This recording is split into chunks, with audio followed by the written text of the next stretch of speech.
네, 엄근진 기자와 함께하는 대유잼 뉴스 성주원입니다. 오늘 오전에 정부가 주택시장 안정 보완 대책을 발표했습니다. 예고가 되어 있던 거였고, 여러 가지 대책들이 나왔습니다.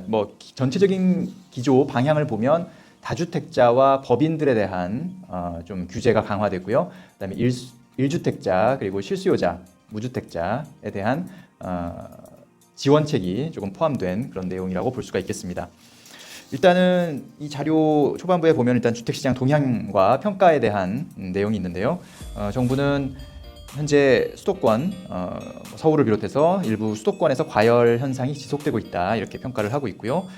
그리고 투기 수요를 차단하고 서민 실수요자 불안을 해소할 수 있는 제도가 필요하다 현재 상황에서 그런 판단을 하면서 이제 이 대책을 내놨다고 볼 수가 있겠습니다. 일단은 규제부터 한번 살펴보겠습니다. 일단은 세금 규제가 눈에 띄고요. 양도세에 대한 규제가 있습니다. 양도세가 아무래도 부동산 세금 중에는 가장 큰 규모이고 많은 분들이 관심을 갖고 지켜보는 그런 세금이다 보니까 먼저 양도세부터 말씀을 드리겠는데요. 단기 매매 그리고 다주택자에 대한 그 세율이 조금 더 강화되는 그런 모습입니다. 일단 단기 매매 같은 경우는 2년이 안 된 2년 미만의 단기 보유 주택에 대해서 양도세율을 인상하게 되는데요. 1년 미만 시에는 종전에 40%였던 것을 70%로 높이고요. 1년 이상 2년 미만일 경우에는 60%까지 최대 부과하는 내용이 담겨 있습니다. 이것이 이제 주택인지 혹은 주택 외 부동산인지 분양권인지에 따라서 조금씩 차이가 있는데요. 일단은 이번에 보면 1년 미만은 무조건 70%입니다. 1년 미만인 경우에는 주택, 입주권, 분양권 모두 70%의 양도 차익을 환수하겠다라는 계획이고요. 2년 미만인 경우에는 일단 60%인데요. 60% 주택과 입주권, 분양권 모두 2년 미만일 경우에는 1년 이상, 2년 미만일 경우에는 60%가 적용이 됩니다. 그리고 2년 이상인 경우에는 주택과 입주권에는 기본세율이 적용되고요. 분양권에는 똑같이 2년 이상이더라도 60%가 적용된다는 점 참고를 하셔야겠습니다. 그리고 다주택자 양도세 중과 이건 지난 파리 대책 3년 전에 2017년 8월 2일에 나왔던 파리 대책에서 도입된 거라서 이미 아주 익숙하실 텐데요. 다주택자 양도세 중과는 기존에는 2주택자는 10%포인트, 3주택자는 20%포인트가 중과됐었는데 이것을 10%포인트씩 더 덧붙였습니다. 그러니까 2주택자는 20%포인트가 중과되고요. 3주택자는 30%포인트가 중과됩니다.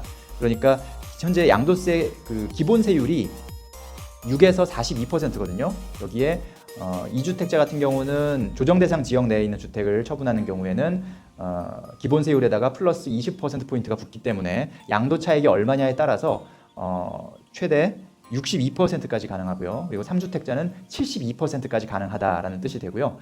양도세가 72%라는 것은 거기에 또 지방소득세가 10% 따라 붙습니다. 양도소득세 계산한 뒤에 지방소득세 10%가 따라 붙는데 그것까지 감안하면 최대 3주택자의 경우에는 최대 72%에다가 7.2%를 더하면 79.2%의 양도세 부과가 가능할 수 있다라는 점 참고를 하셔야겠습니다. 그러니까 이 다주택자의 양도세 중과 부담이 상당히 커졌다라고 볼 수가 있겠고요. 그렇기 때문에 더더욱 절세 전략을 잘 짜셔야 되겠다라는 말씀을 드립니다. 다만 방금 말씀드린 단기 매매에 대한 양도소득세 강화 그리고 규제 지역 내 다주택자에 대한 양도세 중과 강화 이 부분은 일단은 시행이 내년 6월 1일부터입니다. 내년 6월 1일부터 시행이 되는 것이기 때문에 거꾸로 얘기하면 내년 5월 말까지 거래하는 경우에는 현행 규정이 적용된다는 점 참고하셔야 되고요. 왜 이렇게 하느냐 하면 1년간 이제 여유를 준 거죠. 그 시간 동안 팔아라, 처분해라. 다주택자들은 처분하고 단기 매매를 계획하셨던 분들도 일단은 갑자기 또 이렇게 돼버리면 상당한 반발이 있을 수 있기 때문에 일단 1년의 시간을 줄 테니까 그 전에 다 해결을 해라 라는 의미로 받아주시면 될 것 같습니다. 왜냐하면 이 양도세를 이렇게 올림으로 인해서 파리 대책 때부터 나왔던 이야기가 매물 잠김 현상이 심화됐다 라는 이야기가 있었거든요. 그것 때문에 가격이 떨어지지 못하고 계속 오른다 이런 이제 지적이 있었기 때문에 정부도 그런 부분에 대한 부담을 분명히 느끼고 일단 매물 유도를 위해서 내년 종부세 부과일, 재산세 기준일이죠. 6월 1일까지는 시행을 유예하겠다라고 발표를 했습니다. 어쨌든 양도소득세가 강화된다는 점, 이 부분은 명확히 숙지를 하시고 어떤 매매 전략을 짜셔야 되겠습니다. 매매 계획도 이 양도세의 변화되는 부분을 잘 감안하셔야 될 것 같고요. 양도세뿐만 아니라 취득세와 종합부동산세도 조정이 됐는데요. 일단 종합부동산세부터 살펴드리겠습니다. 다주택자에 대한 종합부동산세가 상당히 강화되는데요. 뭐 이 얘기는 이 대책 발표 예정 기사에서부터 많이 언급이 됐었죠. 현재 3주택 이상자 혹은 조정대상 지역 2주택자에 대해서 종합부동산세가 중과되고 있는데 그것을 더 세게 부과하겠다라는 내용입니다. 그렇게 해서 지난 1216 대책 때 그런 부분들이 강화됐는데 그것을 더 강화해서 이제는 3주택 이상자거나 혹은 조정대상 지역 내 2주택자인 경우에는 적게는 종부세율이 1.2%에서 많게는 6%까지 적용됩니다. 엄청 세네요. 6%면 정말 엄청 센. 물론 이제 6%가 적용되기 위해서는 시가로 한 123억 원 정도의 부동산을 보유한 사람에게 그 정도가 부여되기 때문에 사실은 대부분의 분들은 6%는 해당이 안 되는 그런 수치니까 사실 뭐 이 숫자만 보고 종부세율이 6%까지나 돼? 이렇게 생각하시기보다는 어쨌든 기존보다 1216 때 더 종부세율이 강화됐고 그 1216 때 내놓은 것보다 더 강화됐다. 누구한테? 다주택자한테, 조정대상 지역 내 2주택자 또는 3주택 이상자에 대해서 그렇게 된다는 뜻이고요. 현재 그 작년 기준으로 주택 부문에서 종합부동산세 납세자가 51만 명 정도 된다고 합니다. 지금 현재 우리나라 인구가 5,100만 명 정도라고 감안하면 전체 인구의 1% 정도가 종부세, 주택 부문의 종부세를 내고 있다라고 보시면 되겠습니다. 그러니까 그 얘기는 거꾸로 얘기하면 이 종부세 인상이 많은 사람들에게 적용되는 것은 아니다. 아주 극히 일부에게 적용되는 것이고 그렇기 때문에 뭐 세금 폭탄이다 이런 비난은 없었으면 좋겠다라는 게 정부의 기본적인 생각입니다. 자, 방금 말씀드린 거는 이제 개인인 경우에 조정대상 지역의 2주택자 혹은 3주택 이상자에 대한 설명이었고요.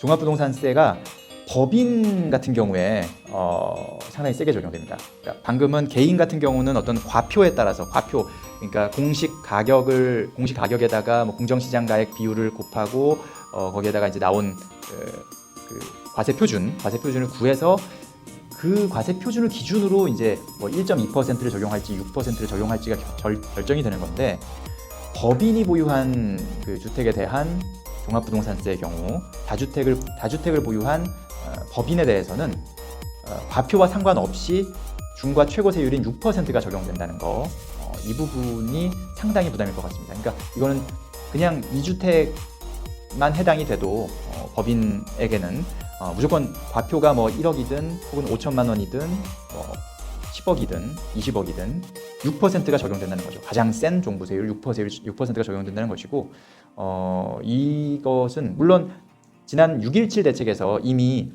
주택 보유 법인의 경우에는 개인 최고 세율을 단일 세율로 적용하겠다. 법인에 대해서 이런 발표가 있었긴 했지만 그게 더 강화된 거죠.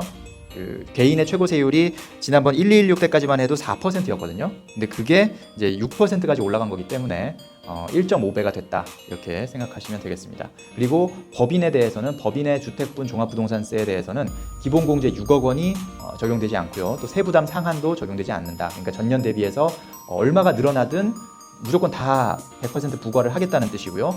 그리고 깎아주는 부분 없다. 공제되는 부분이 없다라는 거 참고를 하셔야겠습니다. 그러니까 법인 명의로 부동산, 특히 주택을 매입하신 분들에 대한 보유세 부담이 상당히 커질 것 같다라는 생각이고요. 법인을 택했던 분들은 상당히 고민을 하셔야 될 것 같아요. 그리고 그런 매물들이 많이 나올 것 같고 또 앞으로 법인을 통한 부동산 투자는 쉽지 않을 것 같다. 많지 않을 것 같다라는 생각이 듭니다. 그리고 보유세, 또 다른 보유세죠. 종부세뿐만 아니라 이제 재산세, 종부세를 포함한 재산세 같은 경우는 이 그동안 부동산 신탁을 했을 경우에는 그 보유세를 납부하는 납세자, 납세 의무가 있는 사람이 신탁사였습니다. 예를 들어 제가 갖고 있는 주택을 신탁사에게 신탁을 하는 경우에 이 재산세, 그러니까 재산세와 종합부동산세 같은 보유세를 낼 그런 내는 주체가 신탁사가 되는 거죠. 그러니까 제가 다른 집을 갖고 있어도 그게 합산이 안 되는 그걸 통해서 절세를 할 수 있는 그런 방법이 있었는데 이제는 부동산 신탁하더라도 원소유자가 보유세를 납세해야 되는 그런 상황으로 바뀌게 됩니다. 그렇게 되면 이제 주택을 신탁함으로써 종부세 부담을 완화시키는 그런 절세 방법은 통하지 않게 된다는 거, 이런 부분도 참고를 하시고 판단을 하셔야 될 것 같습니다. 앞으로는 법인을 통한 이 종부세 회피나 혹은 신탁을 통한 종부세 회피, 종부세 절세 이런 부분들이 더 쉽지 않아졌다, 이제 어려워졌다, 이렇게 설명을 드리겠습니다. 그리고 취득세에 대해서도 다주택자에 대해서는 더 부담이 커졌는데요. 다주택자와 법인에 대한 취득세율을 인상했습니다. 그래서 이 부분도 제가 표를 넣어드릴 테니까 참고를 해주시고요. 그리고 법인으로 전환할 때 취득세를 감면하는 부분이 있는데 그 부분을 제한하겠다라는 부분입니다. 개인에서, 그러니까 제가 만약에 어떤 주택을 갖고 있다가 제가 만든 법인으로 그 등기를 전환하는 경우에 결국은 소유자는 실질적인 소유자는 저죠. 하지만 이제 등기상에는 성주원이 아니라 다른 주식회사 성주원이 주택을 취득하게 되는 그런 과정인데, 그런 과정에서 취득세 감면 혜택이 좀 있었습니다. 현물 출자에 따른 취득세 감면 혜택이 75%가 있었는데 그 부분이 이제 배제가 된다고 합니다. 이런 부분들도 참고를 하셔서 이제 법인을 이용한 이런 투자법, 절세 방법 이런 부분들은 상당히 큰 변화가 있을 것 같다는 생각이 듭니다. 아마 세무사분들이 지난 6.17부터도 그렇고요. 상당히 여러 가지 지금 방법들을 아마 고민하고 계실 것 같고 아마 구상을 하고 계실 것 같은데 전공법으로 가야죠. 이제 법인 투자는 조금 신중하게 생각해야 되겠다라는 말씀 드립니다. 자, 그 밖에 실수요자를 위한 주택 공급 확대 방안도 발표를 했는데 사실 구체적인 내용은 들어가지 않았어요. 일단 어떤 방향성에 대해서 얘기를 했고, 현재 주택 공급 확대 TF가 구성돼서 그 방안을 마련할 것이다. 그리고 실무기획단을 국토부에서 국토부 1차관을 단장으로 한 실무기획단이 구성돼서 세부적인 공급 방안이 마련될 것이다 라는 부분, 이런 정도가 나왔고요. 검토 가능한 대안으로는 5가지를 제시했는데 도심 고밀 개발을 위한 도시계획 규제를 개선하겠다, 3기 신도시의 용적률을 상향하겠다, 그리고 도시 주변 유휴 부지, 또 도시 내 국가시설 부지 등 신규 택지를 추가 발굴하겠다. 공공 재개발 재건축 방식의 사업을 할 때는 도시 규제 완화를 통해서 청년 신혼부부용 공공 임대 또 분양 아파트를 공급하겠다. 도심 내 도심 내에 있는 공실 상가 또 오피스를 활용하겠다라는 정도가 현재 주택 공급 확대 방안이라고 볼 수가 있겠습니다. 여기서 이제 구체적인 어느 곳에 있는 뭘 어떻게 할 것이냐는 것은 이제 실무기획단을 주축으로 해서 아마 구체적인 방법들을 제시할 것으로 예상이 됩니다. 그리고 이제 오늘 Q&A에서도 나왔지만 재건축 관련해서 혹시 규제 완화 계획은 있느냐라는 기자의 질문에 김현미 국토부 장관은 재건축 규제 완화는 아직 생각하지 않고 있다라고 답을 했다는 부분도 참고를 하셔야겠습니다. 자, 그리고 등록 임대사업자 제도를 좀 보완하는 부분이 있는데요. 말은 보완인데 사실상 거의 이제 등록 임대사업자 제도는 거의 이제 종료되는 것이 아니냐, 물 건너가는 것이 아니냐라는 생각이 듭니다. 단기 임대, 그러니까 기존에는 4년이나 8년이나 이런 단기 임대, 장기 임대 이런 선택의 여지가 있었는데 이제 단기 임대와 아파트 장기 일반 매입 임대는 폐지가 됩니다. 그러니까 4년짜리는 아예 없어지는 거고요. 8년짜리 같은 경우는 아파트에는 이제 불가능한 그런 상황이 되는 겁니다. 그 외에 장기 임대 유형은 유지하되 의무 기간은 연장, 그러니까 8년이 아니라 10년으로 연장이 됩니다. 그러니까 아파트 같은 경우는 이제 10년짜리 등록 임대 사업으로 진행을 해야 되겠죠. 그만큼 이제 공적 의무를 강화한다는 목표인데요. 지금 여러 가지 그 혜택을 줄이고 있는 상황이고, 그런 상황에서 기간까지 늘어나고 부담이 더 커지고 있는 그런 상황에서 과연 등록 임대 사업자가 앞으로 과연 메리트가 있을지, 이 부분은 더 좀 예전보다 많이 줄었다라고 보여집니다. 그리고 이제 폐지되는 단기 및 아파트 장기 일반 매입 임대로 인해 등록한 기존 주택들이 있죠. 현재 등록되어 있는 주택. 그런데 이제 예를 들어서 내년에 그 단기 임대가 끝난다, 혹은 아파트 장기 일반 매입 임대가 올해 말에 끝난다, 이런 분들은 그럼 끝나면 어떻게 해야 되지라고 생각할 수 있는데요. 그 끝난 주택 같은 경우는 임대 의무 기간이 경과하는 즉시 자동 등록 말소 처리가 된다는 사실 참고하셔야겠습니다. 그렇게 하겠다는 내용이 이번 대책에 포함이 되어 있습니다. 자, 이 정도가 이제 세금과 어떤 기존 그 혜택, 기존 등록 임대 사업자에 대한 바뀌는 부분이고요. 서민과 실수요자에 대해서 조금 부담을 덜어주는, 혜택을 주는 그런 내용들에 대해서도 설명을 드리도록 하겠습니다. 자, 생애 최초 특별 공급을 확대하겠다라는 건데요. 내 집을 가져본 적이 없는 사람이 처음으로 이제 주택을 청약받고자 할 때 생애 최초 특별 공급 지원을 할 수가 있는데요. 이 부분에 대해서 대상 주택의 범위도 확대가 되고요. 공급 비율도 확대를 하겠다는 내용입니다. 기존에는 국민주택에만 해당이 됐는데 이제는 민영주택에도 도입하겠다라는 부분이고요. 그 비율은 국민주택은 기존의 20%에서 25%까지 확대를 하고 그리고 85제곱미터 이하의 민영주택 가운데 공공택지는 분양 물량의 15% 그리고 민간택지는 7%를 배정하겠다라는 내용이 담겨 있습니다. 이것도 잘 참고하시고요. 생애 최초 특별 공급을 받는 분들한테는 뭔가 좀 기대감을 키울 수 있는 그런 부분입니다. 소득 기준은 국민주택은 도시근로자의 월평균 소득 100%를 그대로 유지를 합니다. 다만 민영주택 같은 경우는 도시근로자 월평균 소득의 130% 이하까지 확대하겠다라는 내용입니다. 현재 작년 기준으로 도시근로자 월평균 소득 130%라고 하면 2인 가구가 569만 원이고요. 3인 가구가 731만 원, 4인 가구는 809만 원이라는 점 참고하셔야겠습니다. 자, 신혼부부 특별공급 소득기준 완화 부분도 있는데요. 그러니까 신혼부부 특별공급을 하고 싶은데 사실 소득기준 때문에 걸려서 못하는 분들이 많았어요. 그래서 그 소득 요건을 좀 완화해 주겠다는 겁니다. 공공분양에서는 이 분양가 6억 원 이상 신혼 희망타운에 대해서는 도시근로자 월평균 소득 130%, 맞벌이는 140%까지 확대를 해주고요. 민영주택 같은 경우는 분양가 6억 원 이상 민영주택에 대해서는 최대 130%, 맞벌이 140%까지 소득 기준이 완화된다는 점 참고하셔야겠습니다. 자, 그리고 주택 구입 부담을 경감해준다. 생애 최초 주택에 대해서는 취득세 감면 혜택을 주겠다라는 내용이 담겨져 있는데요. 현재는 신혼부부에 대해서만 생애 최초 주택 구입 시 취득세 감면 혜택을 주고 있습니다. 그렇지만 그건 이제 신혼부부에 대해서만 되는 것인데 이제는 연령이나 혼인 여부와 관계없이 생애 최초 주택에 대해서는 취득세를 감면해준다는 거고요. 1억 5천만 원 이하면 100% 감면, 1억 5천만 원 초과 3억 원 이하인 경우에는 50% 감면인데 수도권은 4억 원까지 4억 원, 1억 5천 이상 초과 1억 5천 초과 4억 원 이하는 50% 감면해주겠다는 내용이 담겨 있습니다. 근데 이 부분은 이 감면 대상 주택 가액은 조금 조정이 가능하다라고 여기 덧붙여놨으니까 참고하시고요. 그리고 중저가 주택의 재산세율도 인하하겠다는 내용이 담겨 있는데 역시 이 부분도 얼마나 인하할지에 대해서는 오늘 발표에서는 언급이 되지 않고 있고요. 앞으로 공시가격 로드맵을 오는 10월에 발표할 예정인데 이때 아마 중저가 주택에 대한 재산세율 인하 폭을 발표하거나 혹은 윤곽이 나올 것으로 예상이 됩니다. 그리고 사전 분양 물량, 3기 신도시의 사전 분양 물량을 현재는 9,000호 정도에서 약 3만 호 이상으로 확대한다는 계획이 담겨 있고요. 여기에 3만 호 이상으로 추가 확대할 계획도 여기다가 표시를 해놨습니다. 그래서 그 부분도 참고를 하셔야 되겠고, 근데 다만 이제 이렇게 되면 대기 수요가 더 늘어날 수 있다는 점, 이런 점들은 결국 현재의 그 전월세 시장, 현재의 임대차 시장에는 그렇게 좋은 소식은 아니다라고 볼 수가 있습니다. 그리고 서민 실수요자 소득 기준 완화라고 되어 있는데 이제 대출 규제에 대한 부분입니다.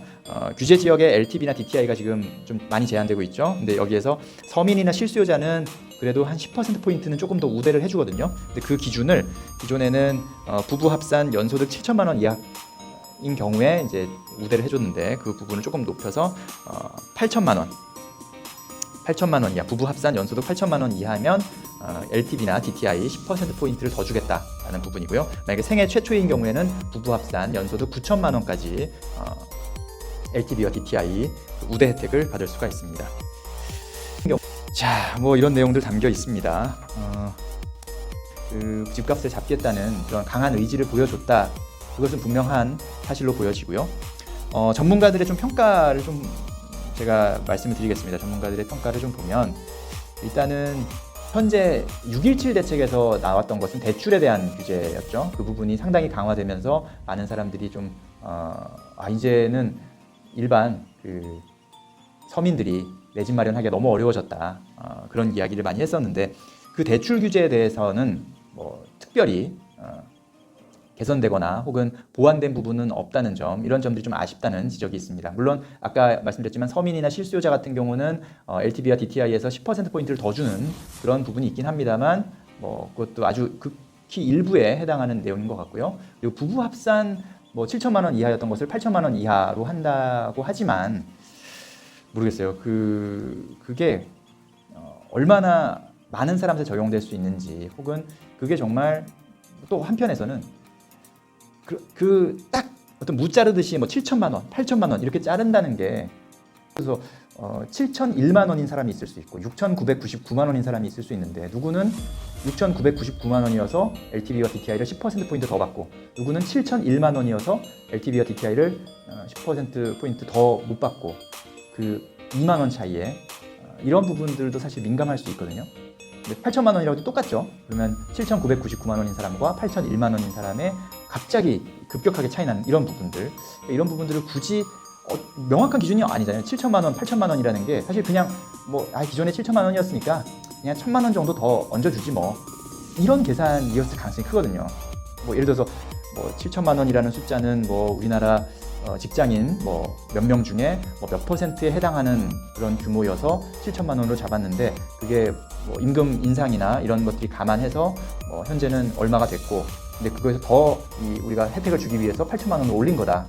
8천만 원이면 직장인의 몇 퍼센트에 해당된다. 예를 들어서 그런 정도의 근거로 계산된 금액은 아닌 것 같아요. 그 숫자가 아니죠. 그냥 우리가 아주 행정의 편의상 7천만 원, 8천만 원, 9천만 원 이런 식의 이런 것들은 조금 저는 최대한 좀 개선해 나가면 좋겠다라는 부분인데, 일단은 더 확대됐다는 것만으로도 물론 만족스러운 부분이 있겠죠. 그런 해당되는 분들은 상당히 만족스러우시겠지만, 또 기본적으로 그런 딱 어떤 몇만 원까지는 되고 몇만 원은 안 되고 아예 안 되고 이런 부분들은 조금 그 경계선에 있는 분들의 심정까지 좀 이해를 해주셨으면 좋겠다라는 부분이고요.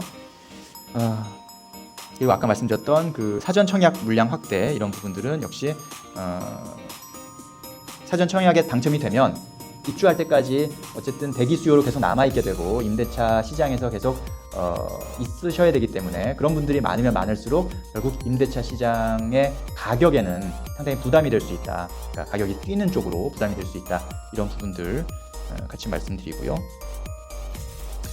그리고 이제 그 생애 최초 구입에 대한 부분, 신혼부부 특별공급에 대한 부분, 역시 처음으로 주택을 사는 분들, 그리고 신혼부부에 대해서 기회를 주는 거는 분명히 의미가 있습니다. 다만 신혼부부 이런 분들, 처음 사시는 분들, 처음부터 큰 집을 살 수는 없죠. 처음에는 아마 아주 작은 집, 자신의 형편, 사회초년생이거나 혹은 얼마 지금 돈을 많이 못 모은 상태에서 집을 사기 때문에 작은 평수가 될 가능성이 큽니다.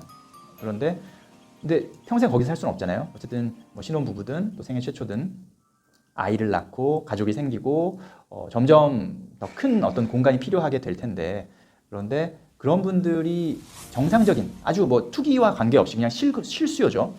순수한 실수요로 정말 내가 열심히 월급을 모으고 따박따박 열심히 성실하게 일해서 집을 넓혀가고 싶을 때, 과연 그때는 이 사람은 실수요라고 볼 수 없느냐, 이런 분들에 대한 조금 배려나 지원, 이런 부분들도 생각하면 좋지 않을까라는 생각이 드는데, 일단은 지금은 현재는 오늘 발표된 대책까지는 그런 부분들은 나와 있지 않고요. 그리고 앞서서 그 주택 공급 확대와 관련된 부분에서 이제 이 도시 주변의 유휴 부지나 국가시설 부지를 좀 추가로 발굴하겠다라는 내용이 있거든요. 현재 이 주택 공급 확대 TF에 기재부가 포함되어 있고 한 걸 보면 이제 나라에서 갖고 있는, 기재부에서 갖고 있는 그런 국공유지, 철도 유휴부지, 이런 것들을 과연 얼마나 적극적으로 개발할 것이냐, 이런 부분들 기대가 되는 부분도 있고요. 하지만 과연 이걸 얼마나 또 과감하게 할 것이냐, 이런 부분에서 약간 또 회의적인 부분이 있기 때문에, 이런 부분들은 추가로 이 주택공급 확대 TF에서 어떤 발표를 하는지도 관심 있게 지켜볼 필요가 있겠습니다. 자, 오늘 오전에 발표된 주택시장 안정 보완 대책에 대해서 간략하게 좀 살펴봤는데요. 일단 방향성은 저는 항상 방향성은 좋아요. 이 무주택자들, 실수요자들에게 조금이라도 혜택을 주려고 하고 기회를 주려고 하는 그런 부분들에 대한 변화는 당연히 좋은 거죠. 환영해야 될 부분이고 또 이것을 집이 많은 분들 이런 분들은 좀 양보를 해야 된다라고 생각은 합니다만 그 과정이나 그 방법이 정말 진짜 시장에 그렇게 그 의도대로 작동할 수 있는 방법인지 충분한 고민이 됐는지 이런 부분들은 조금 더 생각할 부분이 있고요. 보완 대책이라고 나왔는데 또 보완을 해야 되는 것은 아닌지 이런 생각이 들고 또 시장이 반응하는 거에 대해서 정부도 그렇고 언론도 그렇고 또 우리 국민들 수요자분들도 너무 민감하게 반응하기보다는 이게 시장이 이렇게 움직이는 거구나라고 이해를 해주셨으면 좋겠고요. 그리고 그 어떤 방향이 아무리 옳다고 해도 그 방법이 얼마나 제대로 됐는지 방법이 정말 효과적인 방법인지 이런 부분들은 한번 우리가 곰곰이 생각해 볼 필요는 있다고 생각이 듭니다. 자, 엄건지 기자와 함께하는 대우집 뉴스 오늘 주택시장 안정 보완 대책에 대한 내용 살펴봤고요. 저는 또 다음번에 만나 뵙도록 하겠습니다. 감사합니다.